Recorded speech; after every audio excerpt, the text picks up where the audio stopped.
अस्सलाम वालेकुम दोस्तों। तो पिछली वीडियो में हमने HTML को कुछ फाइनल एक्स्ट्रा टैग्स पढ़े और उनको कंप्लीट किया। अब बात करते हैं CSS की। CSS एक बड़ा इम्पोर्टेंट टॉपिक है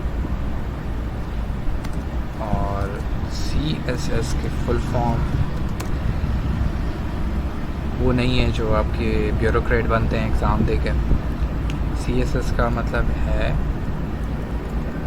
कैस्केडिंग स्टाइलिंग शीट्स। ठीक है, अब जी इसका मतलब क्या होता है कि स्टाइलिंग शीट्स आप बिल्कुल समझते हो। कैस्केडिंग का मतलब होता है बॉक्सेस बनाना। वो जब हम थोड़ा आगे चलेंगे तो आपको पता चलेगा कि पूरा CSS एक बॉक्स मॉडल पे वर्क करता है। एक बॉक्स मॉडल होता है जिसको ये पूरा फॉलो करता है, मोस्टली पोजीशनिंग के लिए, स्पेसिंग के लिए और कोई भी CSS अप्लाई करने के लिए। ठीक है, तो CSS की अहमियत देखने के लिए हम इसी एक्चुअल वेबसाइट पे चलते हैं। मैंने पहले ये बात कही है कि आप एक वेबसाइट को एक 3 पेजेस की तरह देखें।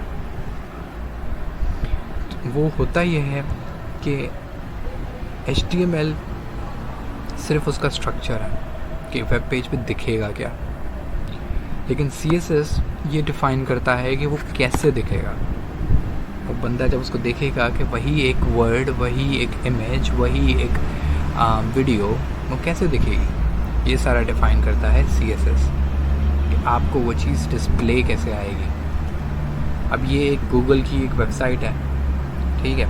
इन्होंने बड़े एग्जांपल्स दिए हुए हैं कि विद एंड विदाउट CSS, कि अगर एक वेबसाइट पे CSS लगी हुई है तो वो कैसी दिख रही है और विदाउट कैसी दिख रही है। खैर, मैंने CSS शुरू करने से पहले ही बहुत पहले मैंने आपको थोड़ा CSS का टच दे दिया था। अब देखें, आप लोगों को ये बात फील होगी कि जब मैं CSS की बात करूँगा कि आप लोग बोलोगे कि यार ये तो सब पता है, और ये बहुत अच्छी बात है क्योंकि आपने CSS शुरू करने से पहले ही आपको काफ़ी CSS का आइडिया हो चुका है। तो अभी आपको CSS इतना प्रॉब्लमेटिक नहीं लगेगी। तो अब हम देखते हैं कि इसकी थोड़ी सी अहमियत क्या है। अगर हम इसको डेवलपर टूल्स में जाएं F12 दबा के, तो आपको पता है कि CSS नॉर्मली जो हम लिंक करते हैं वो हम करते हैं हेड में। तो मैं क्या करता हूँ, उसको कहता हूँ कि यार ब्राउज़र को कहता हूँ इसको डिलीट करो थोड़ी देर के लिए। अब उसके डिलीट करने से क्या हुआ कि सिर्फ बॉडी रह गया, मतलब जितनी भी CSS लग रही थी वो हट गई। ये गूगल है। अब आप देखें इस गूगल के पेज का हाल क्या हुआ है, देख रहे हैं इतने बड़े बड़े आइकन्स हो गए हैं। ये वर्ड्स, ये इमेजेस देखें और ये लिंक देखें, जो इतना अच्छा कार्ड बना हुआ था वो सारा उसका कबाड़ा हो गया। तो ये CSS है। CSS खूबसूरती देता है। एक समझ लें कि HTML हमारी हड्डियों का ढांचा है और जो CSS है वो हमारी स्किन है, जिससे हमें पता लग रहा है कि ये बंदा कैसा दिखेगा।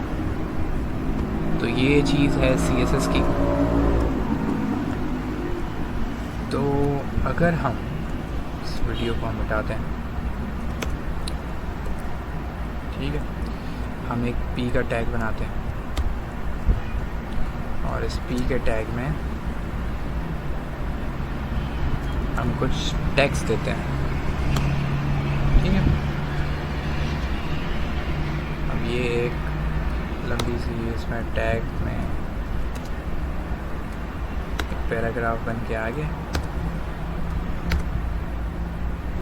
सेट है। हमने इसको किया रिफ़्रेश तो हमारे पास ये हमारा पैराग्राफ नज़र आ रहा है। इसको हम बंद कर देते हैं। हमारे पास हेडिंग है, हमारे पास एक सिंपल सा पैराग्राफ है। तो कोई भी आप अगर प्रोग्रामिंग लैंग्वेज सीखें ना, तो उस प्रोग्रामिंग लैंग्वेज में नंबर्स और टेक्स्ट बेसिकली को कैसे मैनिपुलेट किया जाता है, उसके साथ क्या क्या हो सकता है, ये सीखना पहला स्टेप माना जाता है, एक बिगिनर लेवल माना जाता है। इसी तरीके से हम सारे, वो आपको वैसे पता तो बहुत है, लेकिन हम फिर भी कुछ ऐसे टैग्स देख लेते हैं। मैं इसको टैग कह रहा हूँ, इसको टैग नहीं कहना चाहिए। ये प्रॉपर्टी होती है, CSS में प्रॉपर्टीज़ होती हैं। तो अभी हम उसको देखेंगे थोड़ी देर में। तो अभी ये हमारे पास हेडिंग है और एक हमारे पास टैग है। अभी हमें ये देखना है कि हम इसको स्टाइल कैसे कर सकते हैं।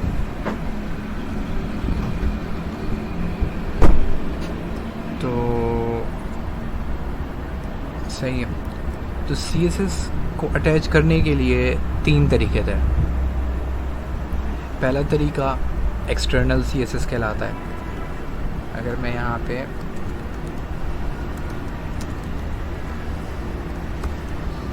सही है, अब मैं लिंक बना लेता हूँ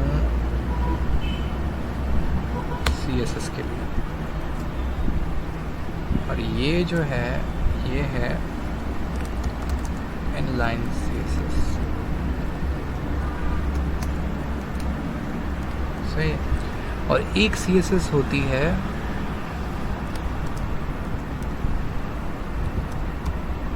इनसाइड ऑफ एलिमेंट CSS। ठीक है। अब अगर हम इसका बैकग्राउंड कलर चेंज कर देते हैं, हम इसको कर देते हैं ब्लू, और सही हम इसको रिलोड करते हैं तो इसको CSS अप्लाई होगी। तो CSS लगाने के 3 तरीके हैं। सबसे पहला तरीका है एक्सटर्नल CSS। आप एक अलग से फ़ाइल हो CSS की, मैं अटैच कर लेता हूँ जो मेरी फ़ाइल है। आप पहले तो एक्सटर्नल फाइल्स अटैच कर सकते हैं। दूसरा आप इनलाइन, यानी कि आप हेड के अंदर, मैं किसके अंदर हूँ, हेड वाला टैग है इसके अंदर हूँ। इसके अंदर मैं एक स्टाइल का टैग बना लेता हूँ HTML का, और इसके अंदर मैं CSS की प्रॉपर्टीज़ लिखता हूँ। तो ये क्या हो गई, ये हो गई इनलाइन CSS। और तीसरा तरीका क्या है, HTML के टैग का एक एट्रीब्यूट होता है स्टाइल। मैं इस स्टाइल का एट्रीब्यूट को यूज़ करके मैं CSS लिख सकता हूँ इनसाइड ऑफ द एलिमेंट। तो ये तीसरा तरीका है CSS लगाने का। तो बेसिकली ये 3 मेथड्स हैं, इसके अलावा और कोई मेथड नहीं है CSS लगाने के लिए। जावास्क्रिप्ट के थ्रू हो जाता है, लेकिन जावास्क्रिप्ट के थ्रू वो अलहदा हम उसको एक मेथड काउंट नहीं करते वो, क्योंकि वो प्योर जावास्क्रिप्ट है। तो हमारे पास 3 तरीके हो गए किस चीज़ के, CSS अप्लाई करने के। ठीक है। फ़िलहाल हम यूज़ करते हैं सिंप्लिसिटी के लिए एक्सटर्नल CSS, ताकि आपको पता लगे कि CSS क्या है और HTML क्या है। दोनों चीज़ें अलग अलग। कुछ लोगों को ये चीज़ बोरिंग लग रही होगी क्योंकि उन्होंने CSS में काफ़ी काम किया हुआ है, लेकिन ये उनके लिए है जो CSS को अभी सही से समझ नहीं पाए थे और जिनको थोड़ी सी मुश्किल हो रही थी। और ये बात सही भी है क्योंकि ये क्लास में पढ़ाई नहीं गई। अब हम आते हैं index.css में, जो कि अब यहाँ पे हम CSS लिख सकते हैं। तो जिस तरीके से हर प्रोग्रामिंग लैंग्वेज का एक सिंटैक्स होता है, हम सिंटैक्स किसको कहते हैं,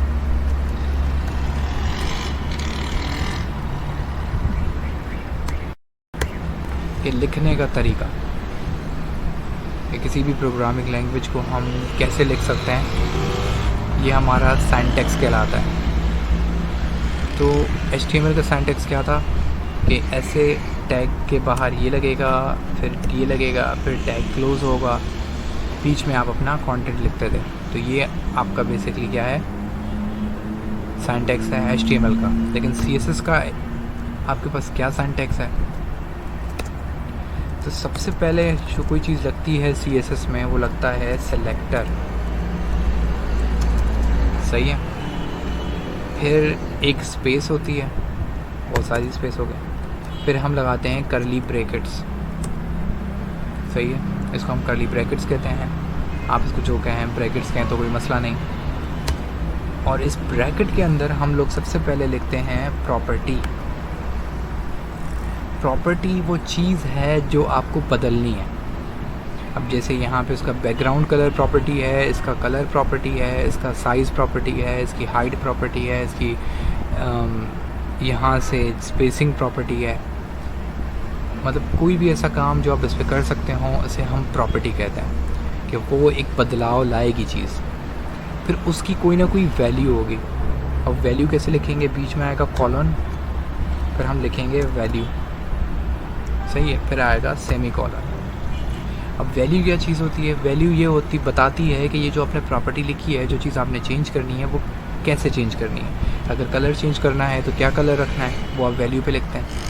अगर आपको साइज़ बड़ा करना है तो कितना बड़ा करना है वो आप वैल्यू में लिखते हैं, और प्रॉपर्टी में बताते हैं कि आपको क्या चीज़, आपको इफ़ेक्ट किस चीज़ में चाहिए, आपको बैकग्राउंड कलर में चाहिए, आपको कलर में चाहिए, आपको पैडिंग चाहिए, मार्जिन चाहिए, वो आप प्रॉपर्टी से डिफ़ाइन करते हो। तो ये बेसिकली आपका तरीका है CSS को लिखने का, ठीक है। अब सिलेक्टर बड़ा एक इम्पॉर्टेंट टॉपिक है। सिलेक्टर क्या होता है ये चीज़? सिलेक्टर, अब आपने बैकग्राउंड कलर चेंज तो किया, अब आप एक प्रॉपर्टी है बैकग्राउंड कलर, मैं कहता हूँ ये करो ब्लू, लेकिन अब CSS को कैसे पता लगेगा कि मैं ब्लू क्या करूँ, पूरी वेबसाइट में ब्लू कौन सी चीज़ करनी है? तो उसके लिए हम लोग क्या यूज़ करेंगे? सिलेक्टर, कि मतलब कौन सी चीज़ भाई किसको मैं बदलूँ, CSS आपसे पूछता है। तो अब इसके कुछ मेथड्स हैं CSS ये सिलेक्टर लगाने के, ये मैंने आपको पहले भी बताया, अब हम दोबारा बता देते हैं। इसका मतलब है कि जैसे कि इसको मैं ID दे देता हूँ हेडिंग, इसको मैं क्लास दे देता हूँ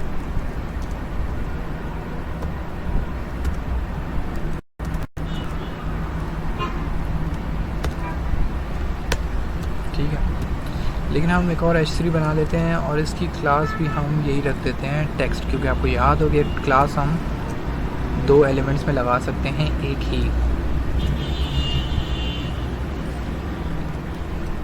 दिस इज़ H3, ये H3 आ गया, ये हमारे पास हेडिंग आ गई, इसका हम कह देते हैं दिस इज़ हेडिंग, ठीक है। और ये तो हमारा बीच वाला पैराग्राफ है ही।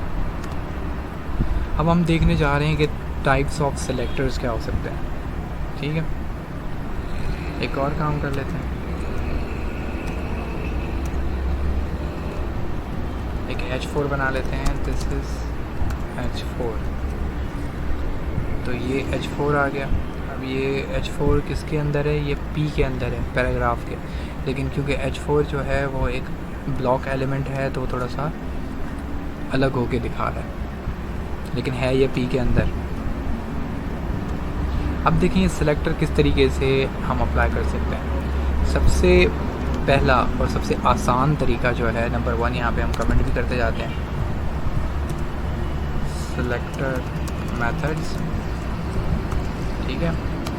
नंबर 1 टैग, या टैग नेम कहते हैं आप इसको। Example H1 P div span, मतलब जो भी आपके एलिमेंट नेम है उसको हम क्या कहते हैं? सिलेक्टर का टैग नेम मेथड है।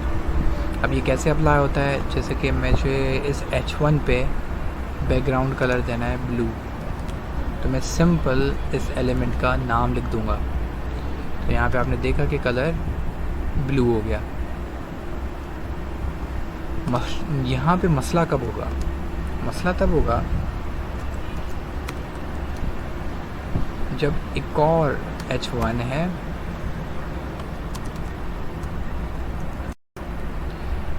अब मुझे कलर करना है सिर्फ हेडिंग 1 में, हेडिंग 2 में नहीं, लेकिन क्योंकि मैंने सिलेक्टर क्या लगाया हुआ है, मैंने सिलेक्टर लगाया हुआ है H1, तो उसको जहाँ जहाँ H1 मिलेगा वो वहाँ पर ब्लू कलर कर देगा। तो अब ये मसला हो गया। तो अब मैं कह रहा हूँ नहीं, मुझे सिर्फ हेडिंग के अंदर कलर ब्लू चाहिए। तो अब ये दूसरी टाइप आ गई इसकी सिलेक्टर लगाने की, वो है ID। अब इसकी एग्जांपल्स क्या होंगी? ID कैसे लिखते हैं? हैशटैग हेडिंग, जैसे कि यहाँ पे हमारा हेडिंग की ID है। तो अब हम यहाँ आएंगे, हम सबसे पहले हैश लगाएंगे। अब ये ID का नाम मैं कॉपी कर लेता हूँ, अब मैंने ID का नाम लिख दिया। तो अब आपने देखा कि ये इससे हट गया, सिर्फ इस पे लग गया। क्यों? क्योंकि ID हेडिंग सिर्फ H1 में है पहले वाले में, दूसरे वाले में ये ID है ही नहीं, तो दूसरे वाले में ये कलर अप्लाई नहीं हुआ। तो हमने किसके थ्रू काम किया? ये हमने किया सिलेक्टर्स के थ्रू। तो ये दूसरी टाइप है सिलेक्टर की। अब हम देखते हैं तीसरी टाइप, वो है क्लास। अब क्लास की एग्जांपल क्या होगी? सबसे पहले आप लगाते हो डॉट और क्लास का नेम। हमने यहाँ पे क्या लगा, क्लास का नेम क्या दिया हुआ है? टेक्स्ट। जैसे कि डॉट टेक्स्ट, ये हमारा क्लास का टाइप। अब हम थोड़ा नीचे आते हैं तो हम लिखते हैं डॉट टेक्स्ट। डॉट टेक्स्ट जहाँ जहाँ हो उसका कलर रेड कर दो या ब्राउन कर दो, जो भी अच्छा लगे आपको। तो आपने देखा ये ब्राउन हो गया। अब आपने एक चीज़ देखी कि पैराग्राफ तो हुआ ही, क्यों? क्योंकि इस पैराग्राफ पे ये वाली क्लास लगी थी, लेकिन H3 भी ब्राउन हो गया क्योंकि यही क्लास इस पे भी लगी हुई थी। तो आपने दो अलग अलग एलिमेंट्स पे सेम काम किया, किसके थ्रू? क्लास के थ्रू। ये क्लास का फ़ायदा है। लेकिन मैं कहता हूँ कि नहीं, सिर्फ जो P एलिमेंट्स हैं, अगर मैं एक और P बना लेता हूँ, इसमें से इसको मिटा देते हैं। अब मेरे पास दो P हैं, अब दोनों का कलर ब्राउन है क्योंकि दोनों में जो क्लास है वो टेक्स्ट है। अब मैं कहता हूँ कि नहीं, जो सिर्फ पैराग्राफ्स हैं उनका कलर चेंज हो, लेकिन ये जो हेडिंग है इसका कलर चेंज ना हो। अब ये कैसे करेंगे? अब मैं कह रहा हूँ कि भाई क्लास हमें मिटानी भी नहीं है, इसके H3 के साथ टेक्स्ट की क्लास रहे, सही है, कोई मसला नहीं है। लेकिन मैं चाहता हूँ कि नहीं, सिर्फ जो पैराग्राफ हो ना और जिनकी क्लास टेक्स्ट हो, जस्ट उनका कलर ब्राउन हो। अब ये कैसे होगा? तो आप इसमें जस्ट सामने उस टैग का नाम लगा देते हैं, सही, टैग नेम। यहाँ पे P टैग नेम है, ये रहा P, ये टैग नेम है। तो मैंने जस्ट क्लास के सामने क्या लगा दिया? P tag name. अब मैं इसको सेव करूँगा तो आप देखेंगे कि इस H3 वापस ब्लैक हो गया, बाकी ये दोनों ब्राउन हो गए। हालांकि ये प्रॉपर्टी लग टेक्स्ट वाली क्लास पे रही है और H3 के पास ये क्लास है, लेकिन मैंने बोला कि नहीं, सिर्फ जो एलिमेंट हों P, उनका क्लास जिनकी टेक्स्ट हो वो ब्राउन हो। अब इसको हम दोबारा एक चीज़ टेस्ट कर लेते हैं। हम एक नई दोबारा कॉपी कर लेते हैं पैराग्राफ, लेकिन मैं इसकी क्लास कोई नहीं रखता।